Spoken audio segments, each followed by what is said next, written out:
Hi, I'm Vlad, a 3D artist with more than 20 years of experience, and I'm currently working on my own project called Dartmoor.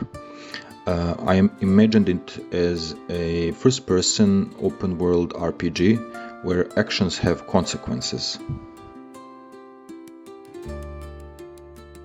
It's inspired by games like Gothic, Daggerfall, Morrowind, Stalker, and others. Dartmoor is a project I poured myself into, and today I'd like to share some of its features and development process. I worked on several games in the past, but in recent years the situation in the game industry became unbearable. Since over the years I had dozens of ideas, scripts and writings, I decided to finally dive into my own world.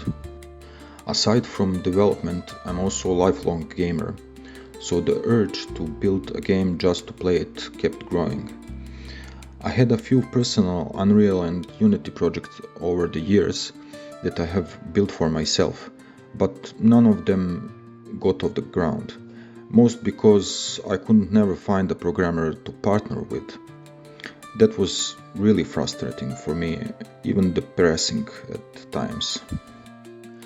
Then I revisited some of the games I love, like Gothic 1, Daggerfall, Stalker, Witcher 3, Morrowind, Blade of Darkness, Baldur's Gate, Fallout 1 and many others, and the desire to create my own world got stronger than ever.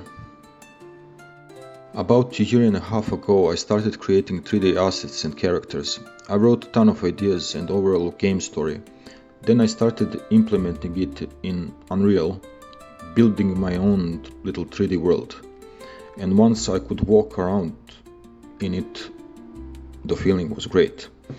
But I started having some issues with the Unreal, so I decided to port the whole project into the Godot. My vision is that the game will be roughly the size of 200,000 kilometers squared and heavily leaning on procedural systems.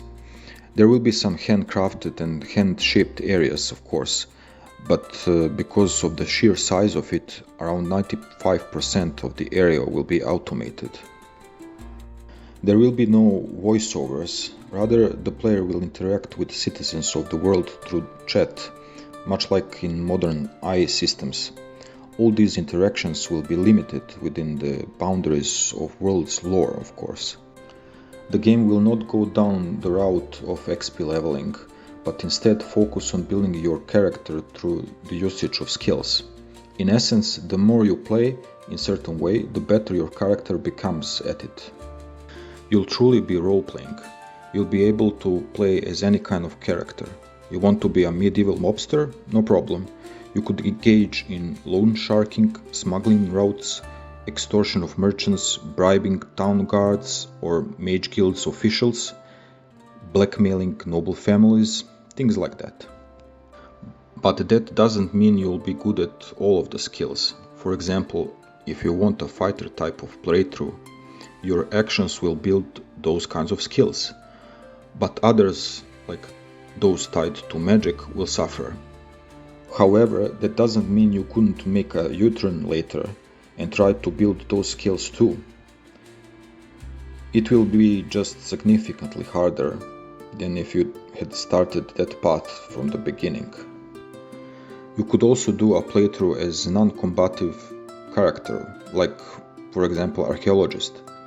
You might find ancient treasures or buried settlements, uncover their secrets, hire protection and talk your way out of the trouble, well, most of the time.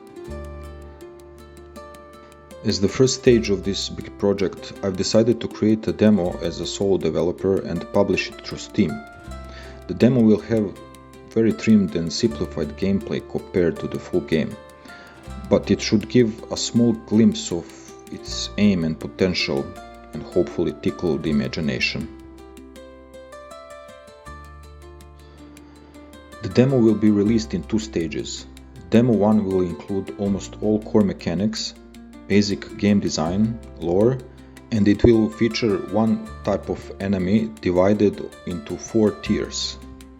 And Demo 2 will include additional locations like a dungeon, 2 more enemy types, extended lore, story progression, and a proper ending to the demo. All of which will come together to offer a complete gameplay experience, while still being just a small slice of the full game. The player system is almost fully completed. There are a few aspects that still need special attention, like health decline during combat. Also linking the 3 different character types, which players will be able to choose at the beginning. Those 3 have their own unique stats. Many assets are done, including the most essential ones like buildings, some weapons and survival edible items that player will need to track down and gather for stamina management. Many essential environment assets are also done or integrated, including grass, bushes, flower asset packs, and trees, some of which are fully finished while some others are still in development. The orc enemy is almost complete. About 75% of the setup is done. Some elements are still missing and others need refinement. The essential zone spawner is also finished, and it plays a very important role as trigger for certain player mechanics.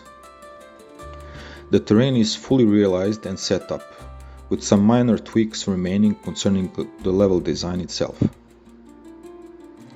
Night and day cycle is also fully implemented, with the option to manually set the length of the day in real-life minutes.